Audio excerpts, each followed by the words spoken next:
Hi friends, this is Chris with Peace of Mind Art and Crafts, and today I'm here to show you another slow stitching project that I designed. And my obsession with hearts continues as I do muslin hearts with lace, ribbon, buttons, embroidery, of course the slow stitch. And I just used like mostly tones, like neutral tones, like white, beige, that kind of thing. And I also used that in the threads that I used to sew them down. So I'm going to show you how to make one of these. And I'm also going to have these in my Etsy shop.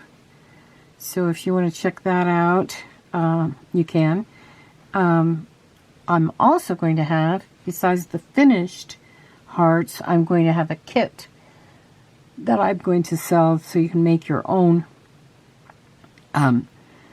little heart. Now these can be, I just sewed on a piece of muslin onto the back, the same as the front, after I was finished with the embroidery. So, but you could, if you wanted to, you could stuff these, either put a piece of batting in there, and that would give it a little bit more heft. Or you could, after you've got finished sewing, you could make a little X in here and stuff it, and then, for instance, put a, a little something over the top of it, like something like this over the top of it. Just glue that right to it, and then it would be a puffy heart. So you could make it like that as well. So there's lots of different options, and of course you could also just do it in a regular slow stitch style with various colors. If you wanted to make the heart like that, I kind of like these shapes of this heart, and where I would use these probably would be, for example, on the front cover of a journal. Say this was the journal front. You could either clip the ribbons off if you didn't want the ribbons on there, and use it on a journal cover. Let me pull this down so we can get more of an idea of what the cover would be. And I designed these to be no more than, let's see, I think 8 inches maybe tall.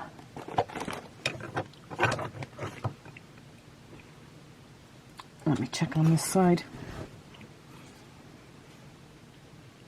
Yeah, they're about 8 inches from the bottom to the top of the heart, so that if you had a journal that was, like, say 9x6 or 9x7, 9x5, whatever, that it would fit on there in its entirety. So say that was the front of the journal. And once again, you could also either glue this or stitch this down to the front of the journal cover so that you could have this as a pocket to put something in also. Okay, so let's get started, and I'll show you how I'm going to make these hearts. Let's see. I think I might just go with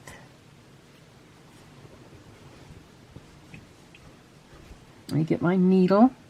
I am going to use do a little bit of slow stitching that way to show you how it can be done easily through the muslin. The thinner the fabric that you do it with, the easier it is to get your needle through. So I know some people have trouble with their hands hurting after they slow stitch. It's better to start with to slow stitch onto a thinner piece of fabric, like muslin. Like here's the 2 hearts that I have cut out. And I will, of course, just take one of them and use that, and then I'll wait until the end to put the other one on the back. either sew it or glue it onto the back. So we'll put that one aside for a moment. I have all my ingredients here that we're going to need. The first thing you will need, if you're doing this yourself, if you purchase a kit, you will already get the 2 cut out pieces of the heart that comes with the kit. But if you're doing it from scratch all on your own and you have plenty of lace and ribbons and so on to do this project, then what you'll need to do is make a heart shape. And we've done that many times before. What I usually do is to make my pattern, is I make sure I have, actually I just took a piece of 8.5 by 11, so I know this is 8.5 from here to here. And then I made sure I didn't use the whole paper. Okay, so the reason you have a fold here is so that you can get both heart sides equal. So that's what I did. So of course I didn't have this when I was starting out. So I just, excuse me. I just drew a heart shape, and I knew that I wanted it to have, you know, a more extended heart up on the top. This part, and be a thinner heart rather than a big wide heart.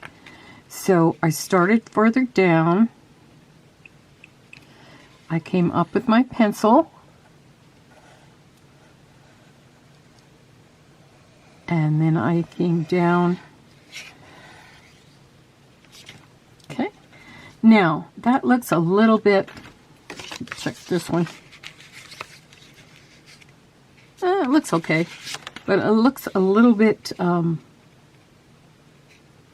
uneven here, so I might just take my pencil and down a little bit more there. Maybe cut a little bit. Well, let's go ahead and cut this and see what it looks like, and because we can always cut it down after we cut it out. So what I'm going to do is I'm going to open it up a minute and see what this half looks like, and if I'm fairly satisfied with that, then I'm going to cut it. Just with my scissors. This is with my paper scissors.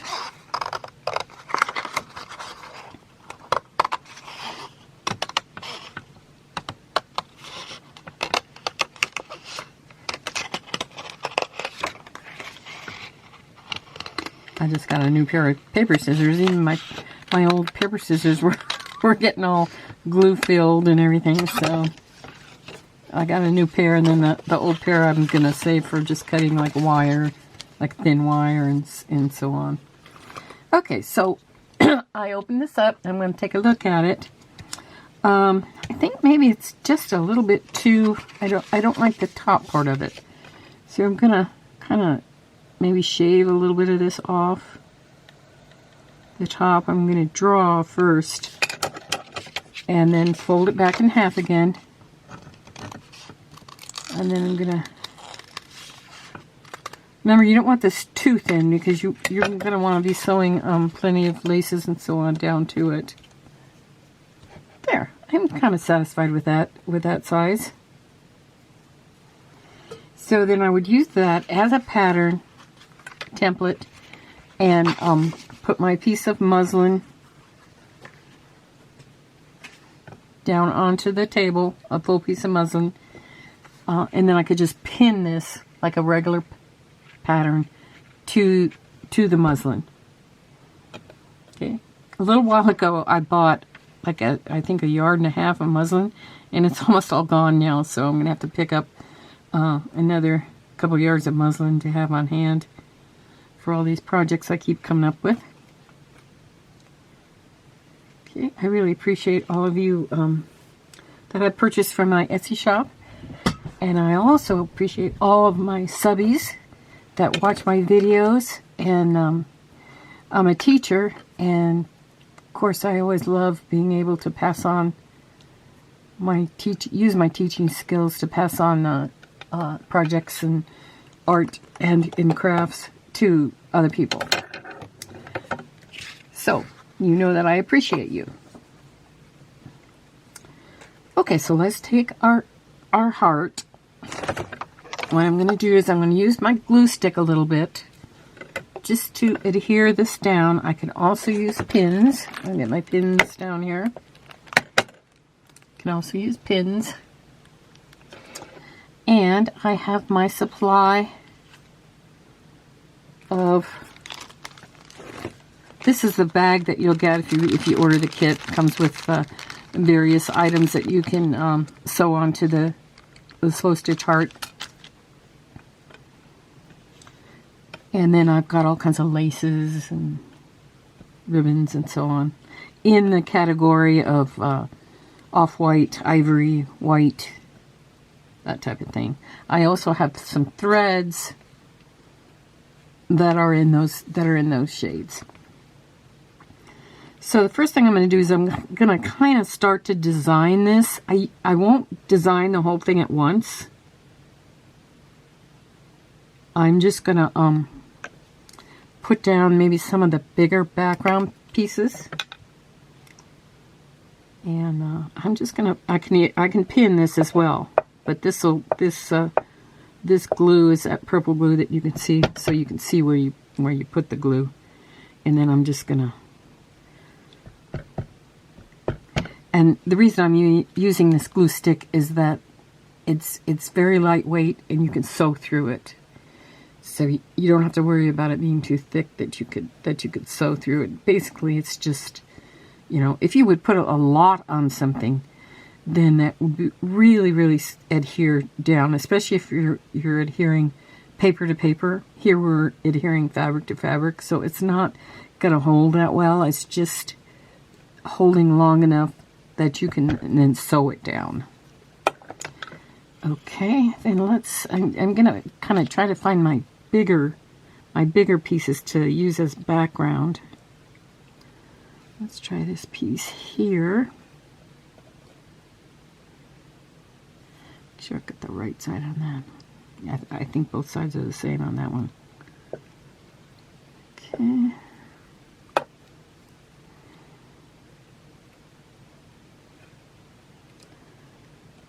And make sure it extends over the edges, because you can always, and I would actually wait until after I was finished sewing this down before I clipped off these. I would turn it over, of course, on this side and clip off those edges. I would wait until after I sewed it. Same for over here. Now here I like that part hanging over the edge, so I will just leave that. Okay, let's see what else we've got here. Here's another piece of this this white that's pretty.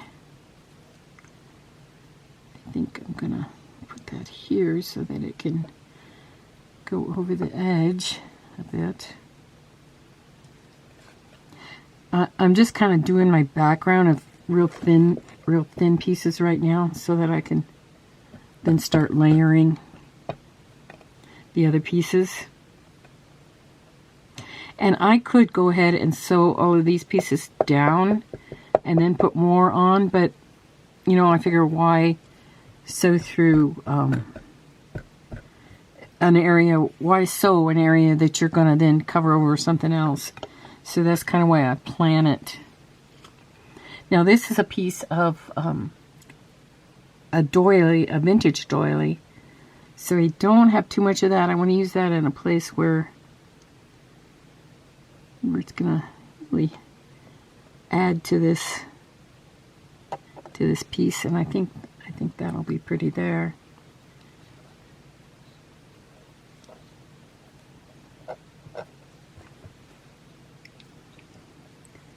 Now, when I'm downstairs, I usually do a lot of my slow stitching watching TV. When I'm downstairs in front of the TV, a lot of times I don't use this. I just pin. I do ahead of time. I may glue down and then take it downstairs and sew it. But most of the time, I just do it all down there, down in front of the TV.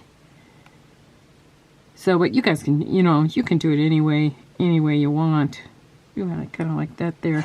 Now this is a bit thicker, so I don't think the glue's going to even hold it. So this is where I would pin. a couple of pins. Now, you'll notice on the bottom of this heart, there's a little bit of that muslin showing. I might want to try to get that down there. And then I can always clip this part off.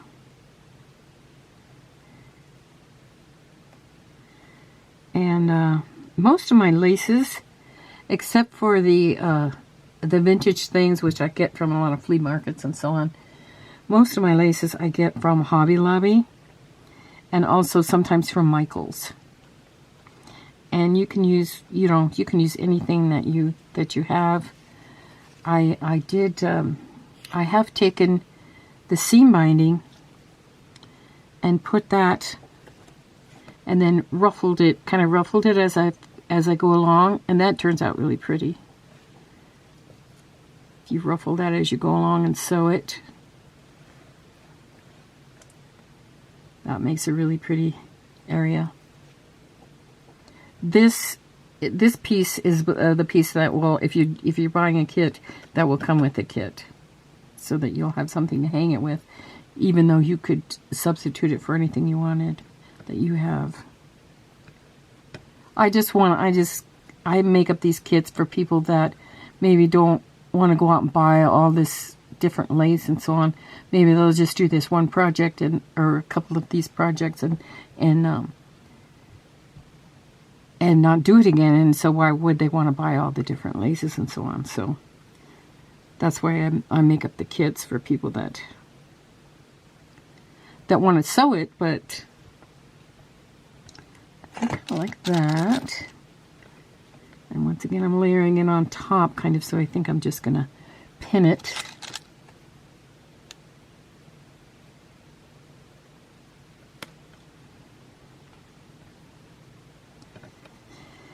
And then you just keep layering.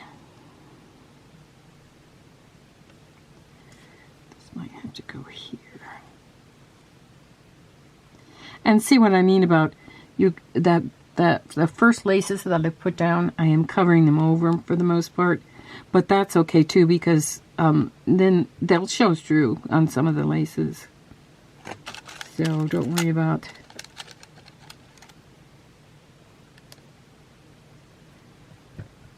Okay, I think I am gonna clip this off. Now I have this little tiny piece. I might want to repeat that up here, just to to use it up right away, and also in a good design, whether it be something like this or whether it be an artwork, whatever you're making, it's good to repeat elements, because then it will make the eye go around the piece, and it will tie the whole thing together. Okay. Well, this is lace that I just bought recently. I really like it. I think I might try to put that there. Now I can also use my fabric scissors to cut this, which I should have done.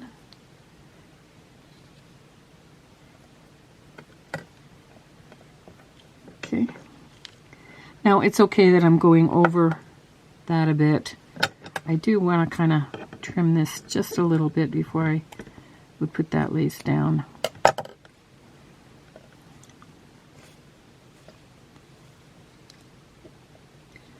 And you can alternate using your glue or your pins, whichever technique you like to do.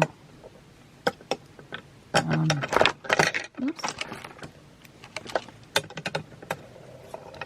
Okay, now that the glue's kind of dried and has adhered there more, I'm going to go ahead and clip the ones off that this I'm just going to save because I like that hanging over the edge.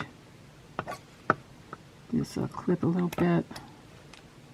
And it's okay if the lace on the edges comes unraveled a little bit. That's a cool look.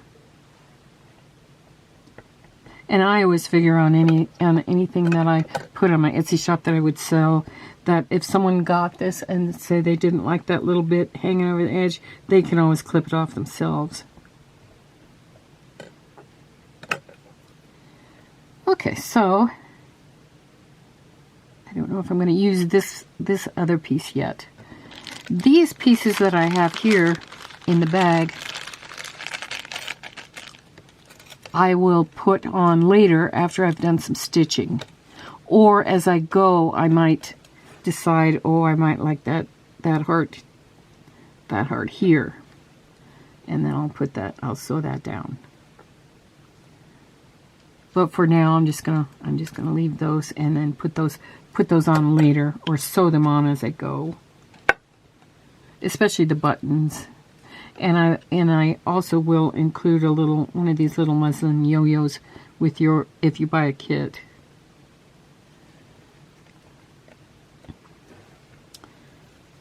Okay.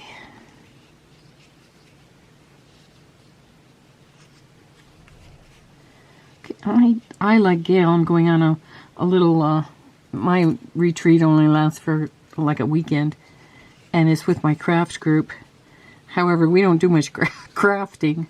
We do more a little bit of drinking and going out and gabbing. You know, we just have a great time.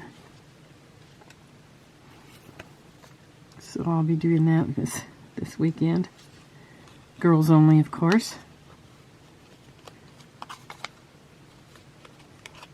This is a group of women that I've been with. We established our craft group in 1996, so we're going on like, what, 25 years or something. Okay, so when I slow stitch, I use 6-strand embroidery floss, which you can either separate into strands or you can use all in one. I do both, depending on the look that I want. Sometimes if you're sewing and you really have a hard time getting it through, it's better to separate your strands, because then you have a little bit more ease in pulling the strands through the fabrics that you have layered. So you might want to keep that in mind when you're deciding how many strands to use. I'm going to separate this in half, which is what I usually do, and use, let's see, so cut this thread in half, because it's way too long.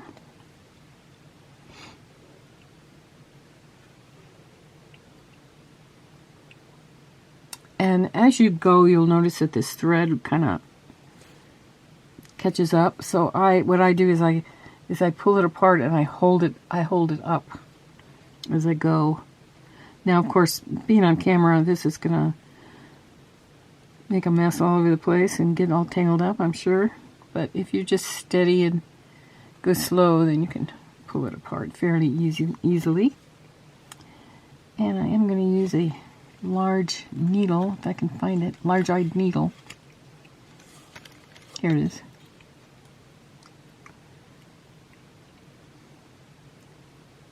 So that I can easily thread it on camera. This is probably a little bit thicker needle than I would use for ease of getting the thread through the fabrics. And I knot it.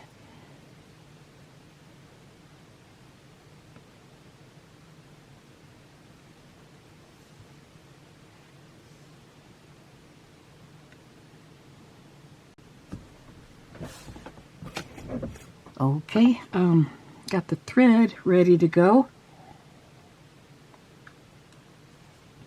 Like I said earlier, I'm going to be using mainly neutral whites, beiges, tans on this project. So that I'm going to be using the same colors of thread pretty much. And I can start anywhere on this that I want. Sometimes I start down on the bottom and sew all the way up around the edges. Sometimes I, just pick a spot and start out. I mainly do the regular running stitch on these. I do put some French knots maybe, or a little bit of stem stitch. You can use any kind of stitches you want on these. The reason I do that is because, the reason I don't do a lot of fancy stitches on here is because the stitches really don't show up as much. Now if you were using colors and so on, then you could use greens and make some pretty flowers and, you know, things like that. I did make some lazy daisies on like say this one that showed up because I used a little bit darker tan on here. So you kind of got to gauge it by, you know, as far as the stitches that you're going to do, whether or not it's going to show up on there. And I did do some white French knots down here, which show up a little bit, especially, you know, maybe not on camera, but they show up a lot. I love this lace with the little pearls. And you could also, if you wanted to, add beads on these. That would be pretty. Add beads in your stitching.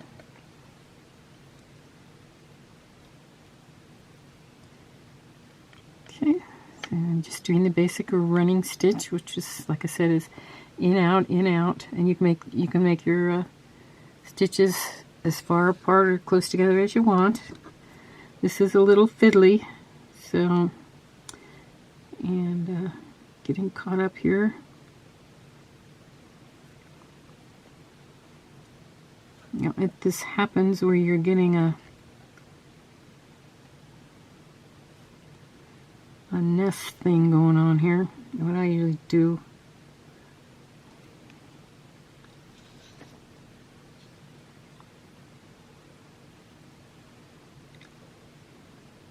actually I could turn this into a flower if I wanted to, and I think I will.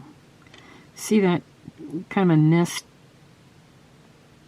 bird's nest type of look I got because of the thread all got all tangled up. What I'm going to do is I'm going to go back down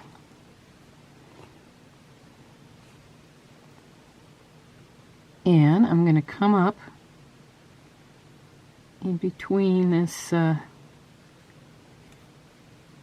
nest here, and I'm going to kind of anchor it down with a French knot so that it looks like a flower. I'm going to go around 4 times since I had a 3 strands rather than 6 strands. Usually if I have 6 strands in my thread, then for a French knot I go around 3 times, 2 or 3. Okay, I think I'm going to do one other French knot also here. And that just fits right in with the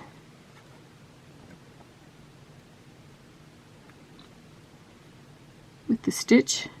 Like I said, looks like a little flower. And because it is white on white, it doesn't show as much. I'll show it to you a little bit closer up.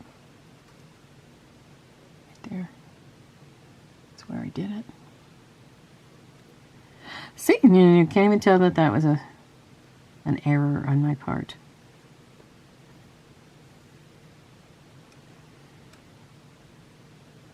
Okay, so let's continue on with this, if we can, with this thread. It's a bit fiddly on this lace. It would be easier if it was, you know, just regular fabric. But since you're going through, I'm going through 2 layers because remember I layered this lace over the top of the plain white lace that I had.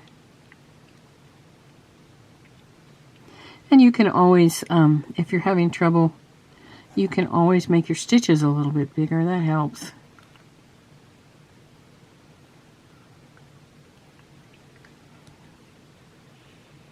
Okay. So what I'm going to do here is, so if I kind of want something there. I think I'll put that there. Since I'm here, I will go ahead and it'll come up.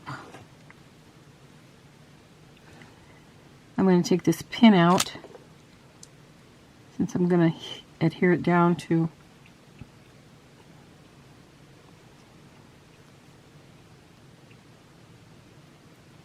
I've really gotten into this slow stitching in the last year or so. I did a lot of embroidery when I was younger, and then also, you know, kind of all my life. And then I switched to, when I was an adult, I switched to doing a lot of crewel. And crewel is the same as embroidery, only it's using yarn, wool yarn usually, instead of thread.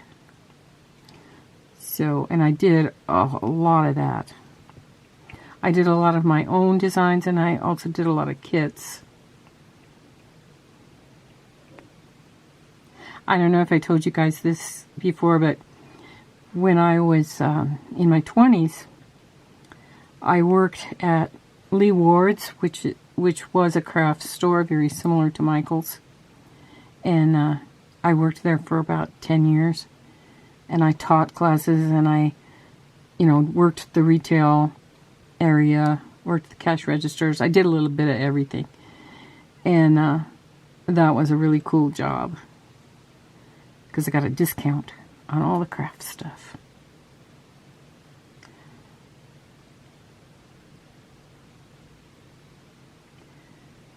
And so that by doing that, I kind of got to learn every different craft there was, including like things like stained glass and oh wow, I can't even tell you how many different things I learned. And then I also taught classes in it. Okay, so I'm coming around to the back. I'm going to end off. I'm just going to put this thread through, and I'm going to clip it off. I'm going to kind of leave a longer tail there, because why clip it off when you're going to be covering this? You're going to be covering this back over anyway, so why clip it off close? This way you don't have to really adhere it down very much, because it won't come unraveled if you leave a longer thread on there. Okay, now I still need to do a little bit of stitching to adhere that down, but that's fine. I can do that as I'm sewing this piece down. Okay, so you kind of get the idea there on how I do that. Let me try one more color. Let's try a darker color so I can maybe show you on the how to do a flower, Lazy Daisy. If you need any tutorial on the different embroidery stitches, just look up on the internet. They have a whole bunch of different, even other YouTube videos. They have a whole bunch of different things on how to do the different stitches, and they'll show diagrams and so on. And there's also plenty of books out there as well, either at the library or the bookstore. I don't know, do people go to bookstores anymore?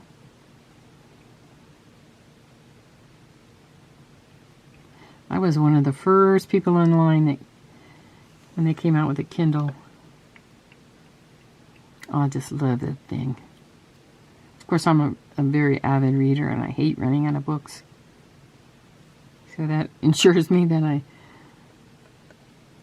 get books. I still go to the library as well, but mainly for more reference type of stuff.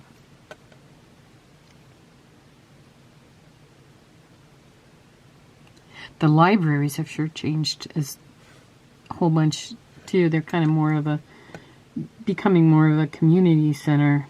Oh, I was going to show you on how to do a. Let's see where this would show up. Maybe up over here. I'm going to make a few.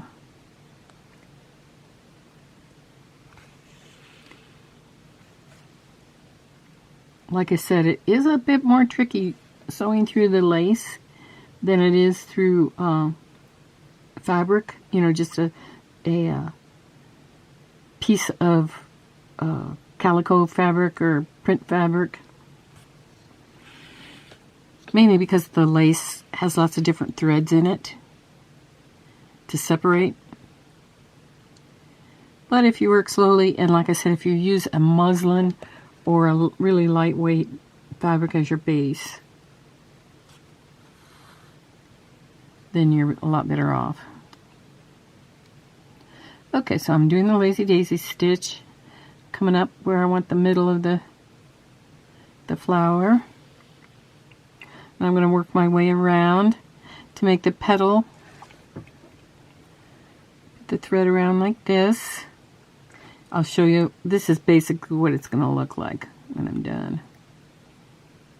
Okay, and I'm going to come back down to the middle, and I'm going to go out as far as I want my petal to go, and then I'm make sure this is underneath the thread. I'm going to pull it up, kind of maneuver it into place, and then right after the tip of that petal, I'm going to go back down with my needle.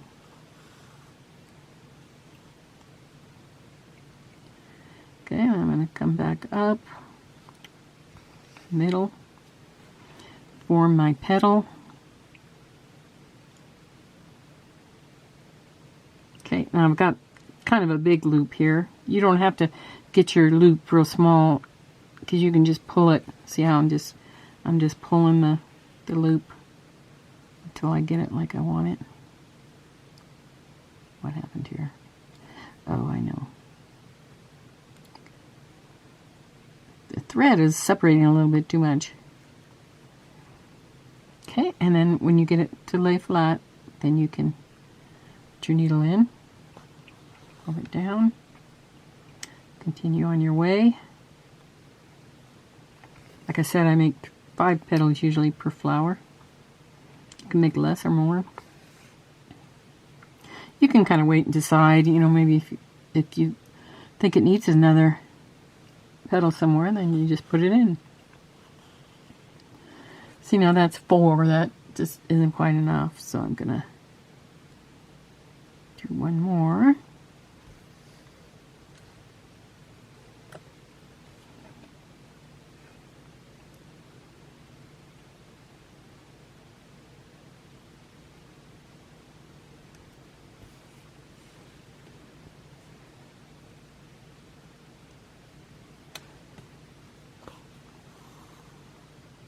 There we go.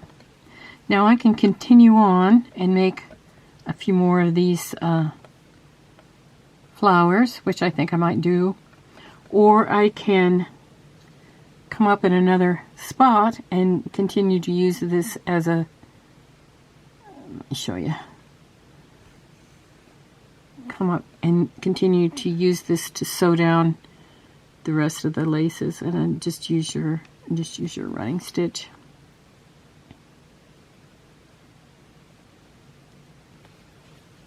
So, like I said, you on this type of project, you probably use your running stitch the most, although you can use any kind of stitches that you want.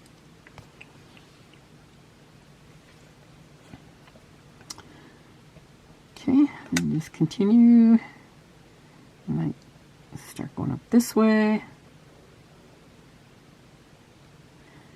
because this lace hasn't been adhered down yet. Now, if I have trouble, my needle went in and it goes in there very easily, so that's fine. If I have trouble getting it to go down there, I just go in a different spot rather than risk trying to hurt my hand or anything else like that, or get tangled up like I did on that first one.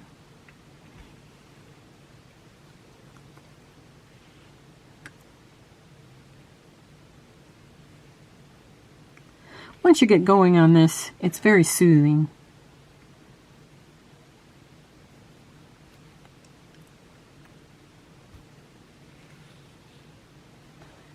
Okay, now I kind of came back over here where I might want to, I think I have enough thread left to do another flower, so I think I'll try that. So I'll come up there.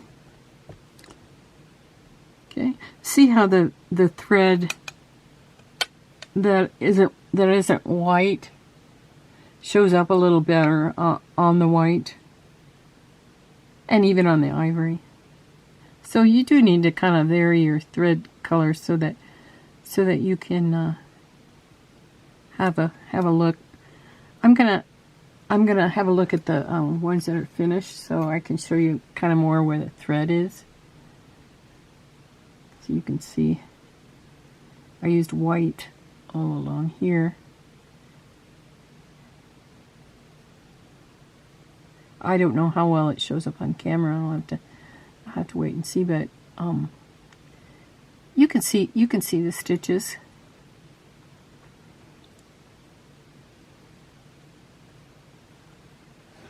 Okay, so I hope that all of you are doing well. And I wish you a happy weekend coming up.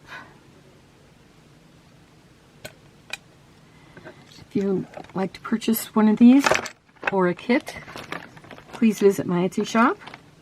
I also am going to put up some more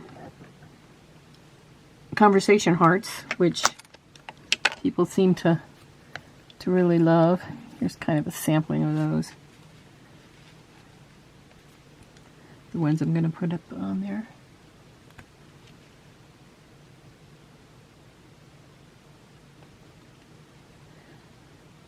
Friends are angels who lift us to our feet when our wings have trouble remembering how to fly. And here's some more slow stitch hearts that will also go up on my Etsy.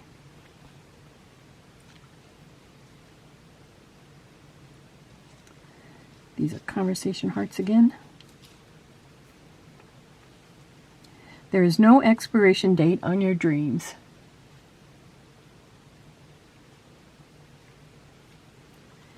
Music is what feelings sound like.